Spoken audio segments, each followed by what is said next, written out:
છે, ખાલી એક પટેલ સમાજમાં નથી. એટલે જે લોકો સાંભળે છે એ બધાએ આ વાતો વિચારવા જેવી છે. એટલે અંત સુધી સાંભળજો. અંતે તમે જ કહેશો કે હા ભાઈ, પટેલ સમાજની સાથે સાથે ઘણા બધા સમાજો ખરેખર ઊંધી દિશામાં જઈ રહ્યા છે. આપણે બધાએ ભેગા મળી આ સમસ્યાને નાબૂદ કરવી જોઈએ. તો ચાલો હવે ધ્યાનથી સાંભળજો. મિત્રો, દુઃખ એ વાતનું છે કે આજે લોકો પટેલની વ્યાખ્યા ભૂલી ગયા છે. અરે ખુદ પટેલ પણ, અને એ પણ ખુદ પટેલ સમાજના લોકો એટલે વધારે દુઃખ થાય છે.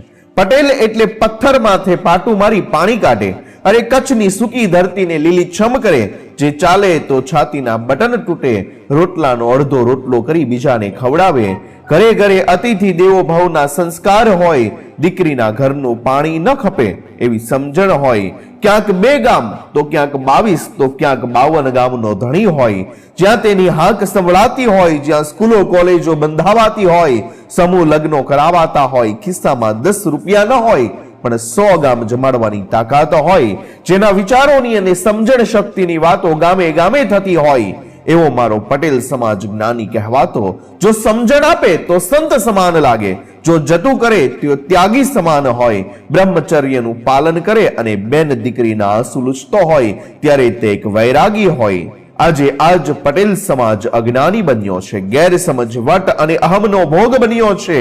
ક્યાંક સાસરીનો ભોગ બન્યો તો ક્યાંક ઘર જમાઈ બન્યો છે. હંમેશા આપવામાં માનતા એ આજે માંગતા થયા છે. જેમના માટે માંગવું મરવું એક સમાન હતું, તે આજે સંસ્કાર આપવાની જગ્યાએ છૂટાછેડાના પૈસા લેતા થયા છે. અરે ઘણા તો દીકરી પરણાવવાના પણ પૈસા લે છે, અને એવા માણસો કે જેમના ઘરે રૂપિયાની કોઈ કમી નથી ભાઈ. ત્યારે હવે એટલું જ કહેવું છે, લક્ષ્મીની લક્ષ્મી લેવાય ત્યારે તે લક્ષ્મી નહીં પણ કાવડિયા કહેવાય. અને જે ઘરમાં કાવડિયા હોય ત્યાં સંસ્કાર ક્યાંથી હોય? અને જ્યાં સંસ્કાર ન હોય ત્યાં તો હવે પ્રશ્નો ઊભા થવાના જ છે. આજે પ્રશ્નો ઘણા છે, ત્યારે વિકલ્પ શોધવાની જગ્યાએ, સમાધાન કરવાની જગ્યાએ દોષારોપણ ચાલે છે. આજે સમય બદલાયો છે, સમયની સાથે પરિવર્તન એ સુખી સંસારનો પહેલો નિયમ છે. પણ હવે સારા વિચારો, સમજણ કે સહનશક્તિ ક્યાં છે? જો મારા જેવા આવું કહેશે એટલે સામે ઉતારી પાડવા વાળા તૈયાર જ હશે, જે આ વાતનો વિચાર નહીં કરે. અરે ભાઈ, આપણા પટેલ સમાજમાં જે રીતે છૂટાછેડા વધી રહ્યા છે એની સામે એક નજર તો કરો. તો બીજી બાજુ આજે વડીલો કહે છે કે અમારા જ બાળકો અમને સંભાળતા નથી. ઘણા વડીલોએ કંટાળીને કોર્ટોમાં કેસ કર્યા છે, તો અમુક આબરૂની બીકે ચૂપ બેઠા છે. હજારો મા બાપ તો વૃદ્ધાશ્રમમાં જીવન ગાળી રહ્યા છે. શું તમે તમારા પગભર થઈ ગયા? એટલે ક્યારેક તમે વિચાર તો કરો કે જો આ મા બાપ ન હોત તો તમે કેવી રીતે પગભર થયા હોત? અમુક છોકરાઓ એવું કહે છે કે વડીલો અમને સમજતા નથી, અમારી વાત નથી સાંભળતા. અરે ભાઈ, એ લોકો નથી સમજતા કે પછી તમે? જ્યારે જ્યારે આવું જોઉં છું કે સાંભળું છું ત્યારે મનથી ભારોભાર દુઃખ અને વેદના અનુભવાય છે. આ તો પટેલનો વટ એ આપણા બાપ દાદાનો વારસો હતો, જેમણે સંસ્કાર, માન, મોભો, ઇજ્જત અને સાચી સમજણ આપી હતી. પણ આજે બધું ઊંધી દિશામાં જઈ રહ્યું છે, ઉલટી ગંગા ચાલી રહી છે. સમાજે નિયમો બનાવવા જોઈએ, સમાજને શક્તિશાળી બનાવવા કામ કરવું જોઈએ. પણ અત્યારે મોટા મોભીઓ રાજકારણ કરવા બેઠા છે, અને એ પણ સમાજની સાથે ગદ્દારી કરીને. સમાજને જાગૃત કરો, દીકરા દીકરીઓને જાગૃત કરો. આજે પટેલ સમાજના યુવાન દીકરા દીકરીઓને વધારે પડતી સ્વતંત્રતા મળી છે, તેના જ લીધે ઘણા મા બાપો દુખી થઈ રહ્યા છે. આજે પ્રેમ લગ્નનું કલ્ચર પણ વધવા લાગ્યું છે, અને તેમાં પણ જે દીકરા દીકરીઓ મા બાપને અંધારામાં રાખી ભાગીને પ્રેમ લગ્ન કરે છે તેમના માટે પણ ખાસ નિયમો બનાવો. મા બાપની સહી વગર પ્રેમ લગ્ન ન થવા જોઈએ. સરકાર પર એવું પ્રેશર બનાવો કે આ નિયમને જલ્દીથી મંજૂર કરવો પડે. તો બીજી બાજુ જે લોકો દીકરીના પૈસા લે છે એમને સમજાવો, અને ન સમજે તો એમને સજા પણ આપો. મિત્રો, દરેક સમાજે, દરેક હિન્દુએ હવે ભેગા થવું પડશે. કારણ કે ખાલી પટેલ સમાજ માટે જ નહીં પણ બધા સમાજના માથે એક મોટી સમસ્યા ખુલ્લી તલવારની જેમ લટકી રહી છે. વિધર્મી યુવાનો આપણી દીકરીઓને ટાર્ગેટ બનાવી રહ્યા છે, પ્રેમના નામે ઇજ્જત લૂંટે છે, નર્ક જેવી યાતનાઓ આપે છે. હિન્દુત્વ ખંડિત થઈ રહ્યું છે, હિન્દુત્વની એકતા તૂટી રહી છે. અને જો મારો હિન્દુ સમાજ જ નહીં બચે તો પછી પટેલ સમાજની તો શું વાત કરવી? સાહેબ, અત્યારે આપણો સમાજ ખૂબ પ્રગતિની હરણફાળમાં છે. તેનું સમાજને ગૌરવ છે અને હોવું પણ જોઈએ. માત્ર એક જ વાતની ખામી છે કે સમાજમાં દેખાદેખીના મોહમાં ઘણા લોકોની જિંદગી ઉજ્જડ બની રહી છે. અમીર લોકો ખૂબ આગળ વધી રહ્યા છે, પણ ગરીબ લોકો, મધ્યમ વર્ગના લોકો દેખાદેખીમાં ફસાઈ ચૂક્યા છે. અત્યારે એક શબ્દનો રિવાજ છે કે અમારી દીકરી ગામડામાં નહીં રહે, ખેતી નહીં કરે. આ એક આંધળો મોહ છે. આવું વિચારવા વાળાને તે ખબર નથી કે પૈસા અને રૂપ જોવા કરતા સંસ્કાર અને ખાનદાન જોવું જરૂરી છે.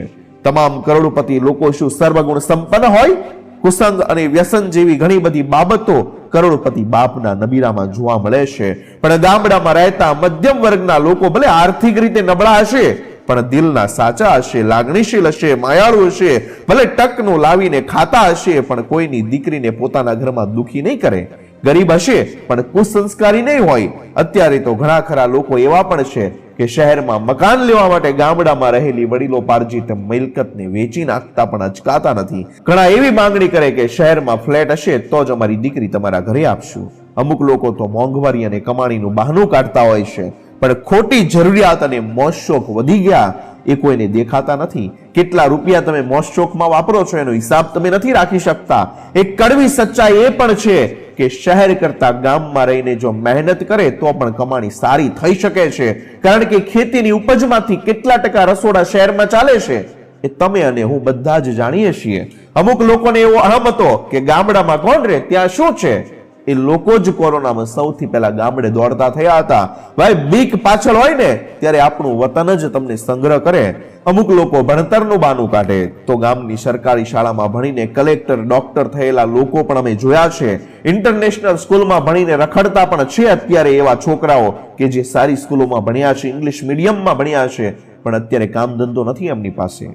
ગામ છોડવાનું મુખ્ય કારણ અત્યારે વેવિશાળનું છે. શહેરમાં રહીશું તો દીકરી મળશે આવું વિચારી ગામ છોડવા લોકોને મજબૂર થવું પડશે. જો હાલની પરિસ્થિતિ પ્રમાણે આવું ને આવું ચાલશે ને તો આપણું વતન, આપણી વતનની મિલકત બધું ઇતિહાસ બની જવાનો છે. વિચારવું, સમજવું, અપનાવવું કે નકારવું એ તમારે નિર્ણય જાતે કરવાનો. બાકી શહેરનો વિકાસ ગામડા ભરખીને થાય છે એમાં કોઈ બે મત નથી. મોટા નગરના નોકર બનવા કરતા નાના નગરના રાજા બનવું વધુ સારું છે. એકવાર વિચાર કરી લેજો. બીજી એક કડવી સચ્ચાઈ એ છે કે છોકરીઓને ભણાવી ત્યાં સુધી કોઈ રોકટોક ન કરી, કોલેજ કરી ત્યાં સુધી ખૂબ મજા કરાવી, ઘરે ઘરકામ પણ ન શીખવાડ્યું. અત્યારે શક પણ કરે ત્યારે ડિમાન્ડ મૂકે કે બહાર જમવા લઈ જવી પડશે, મૂવી જોવા લઈ જવી પડશે. ગામડે જશે ત્યારે કામ નહીં કરે અને શહેરમાં રહી ઓટલા ભાંગવાનું કામ કરે છે. સાસુ સસરા ગામે ખેતી કામ કરે અને આ શહેરમાં સત્સંગ કરે. હકીકતમાં સત્સંગનો સમય સાસુ સસરાનો છે, પણ અત્યારે તો ઉલટી ગંગા ચાલે છે ને. વહુ શહેરમાં ખંભે પર્સ નાખી ફરવા નીકળે, મંદિરોમાં જાય, સત્સંગ કરે, જ્યારે સાસુ ગામડામાં વાડીએ વાવણીયું ખંભે નાખીને કામ કરવા નીકળે છે. આમ તો અત્યારના ઘરવાળા બાયડીઓને વધારે ચડાવે છે, આમાં કોઈ શક નથી, આમાં કોઈ સંદેહ નથી. હવે આમ તો બીજું કઈ નહીં, પણ આ કર્મનું એમને જ વધારે સહન કરવાનું છે, આ ફળ એમને જ ભોગવવાનું છે. આવવા દો એમના દીકરાની વહુઓને, પછી ખબર પડશે કે આ બધું ખોટું કર્યું. કારણ કે પોતે તો શહેરમાં જ આખી જિંદગી કાઢી, એટલે ગામડું તો ગમવાનું નથી. અને જો આવવું પડશે ગામડે તો ઘર પણ નહીં હોય. જો દીકરાઓ ભેગા રાખશે તો ન છૂટકે રહેવું પડશે એમની નીચે. અને એ દિવસોમાં એમને બધું યાદ આવશે કે રાતા પાણીએ રોવાનો એ સમયે વારો આવશે કે આ હા હા હા આ બધા ખોટા મોજશોખ કર્યા, એ સમયે સાસુ સસરાને હેરાન કર્યા, એ બધું ફળ અત્યારે અમે ભોગવી રહ્યા છે. મા બાપને સાથે રાખ્યા નહીં, મા બાપનું કંઈ સાંભળ્યું નહીં હો, એવા દિવસો અમુકના આવવાના છે કે ફ્લેટમાં કામ ગોતવા નીકળશે કે કચરા પોતા કરવા વાળીની જરૂરિયાત છે તો મારે કચરા પોતાનું કામ કરવું છે. આ યાદ રાખજો, આ કોઈ ખોટી કલ્પના નથી. આવા દિવસો 100% આવશે જો આપણે સુધરશું નહીં તો. હવે એ વિચાર તમારે કરવાનો છે કે શું કરવું, સારું અને ખરાબ કરવું એ તમારા હાથમાં છે. અત્યારે દરેક મા બાપની ફરજ છે કે સંતાનોને સારા સંસ્કાર આપે, તેમને ખોટા રવાડે ચડતા બચાવે, ખોટા મોજશોખ ન કરાવે, જીવનની સાચી સચ્ચાઈ જણાવે, જેથી કરી ભવિષ્યમાં તેમને પણ હેરાન ન થવું પડે અને તેમના સંતાનોને પણ હેરાન ન થવું પડે. તો બીજી બાજુ સંતાનોની પણ ફરજ છે કે જે મા બાપે તમને પેટે પાટા બાંધી મોટા કર્યા છે તેમને તેમના ગઢપણમાં સાચવો, નહીં કે વૃદ્ધાશ્રમમાં ધકેલી દો કે પછી ઘરેથી શાંતિથી જીવવા દો. એમના સામે ટકટક ન કર્યા કરો ખોટે ખોટું. એમને જેવી રીતે જીવવું એવી રીતે જીવવા દો. તમને પણ શાંતિથી જીવવા દીધા છે. જો તેમણે તમને બાળપણમાં અનાથાશ્રમમાં મૂકી દીધા હોત તો તમારું શું થયું હોત, તમારી જિંદગી કેવી હોત? આ બધો એકવાર વિચાર કરજો. અને ખાસ આજકાલની દીકરીઓને કહીશ કે મહેરબાની કરીને ખોટા લોકોના પ્રેમમાં ન પડતા. પ્રેમ કરો, પ્રેમ લગ્ન પણ કરો, એનો હું વિરોધી નથી, પણ એટલીસ્ટ સામેવાળા વ્યક્તિ વિશે બધું જાણો તો ખરા કે એ વ્યક્તિ કોણ છે, કેવી છે, લગ્ન પછી ખરેખર તમે તેના જોડે ખુશ રહેશો કે નહીં, આ બધું એકવાર વિચારો, તમારા પ્રેમની કસોટી કરો અને ખાસ કે ભાગીને પ્રેમ લગ્ન ન કરતા મા બાપને જણાવી દો. આ દુનિયાનો કોઈ મા બાપ એવા નથી કે કોઈ બાપ એવો નથી કે જે પોતાની દીકરીનું ખરાબ વિચારે, એટલે ક્યારેય પણ ભાગીને પ્રેમ લગ્ન ન કરતા. મિત્રો, જો આપણે આપણા સમાજને બચાવવો હશે ને, આપણે તો આટલી વાતોનું ધ્યાન ચોક્કસ રાખવું પડશે. અરે સમાજની નહીં, પણ જો તમારે તમારું ઘર બચાવવું હશે તો પણ આ જરૂરી છે. એટલે આ બધી વાતો પર વિચાર કરો. આ વિશે તમે શું કહેવા માંગો છો તે કોમેન્ટ કરજો. વિડીયોને લાઈક નહીં કરો તો ચાલશે, પણ શેર અચૂક કરજો, જેથી બધાને પોતાના સમાજની કડવી હકીકત ખબર પડે. બાકી આવી સામાજિક વાતોને સાંભળવા માંગતા હોય તો મંત્ર મોટિવેશન ચેનલને સબસ્ક્રાઇબ કરી લેજો. મને અંત સુધી સાંભળવા બદલ આપનો દિલથી આભાર.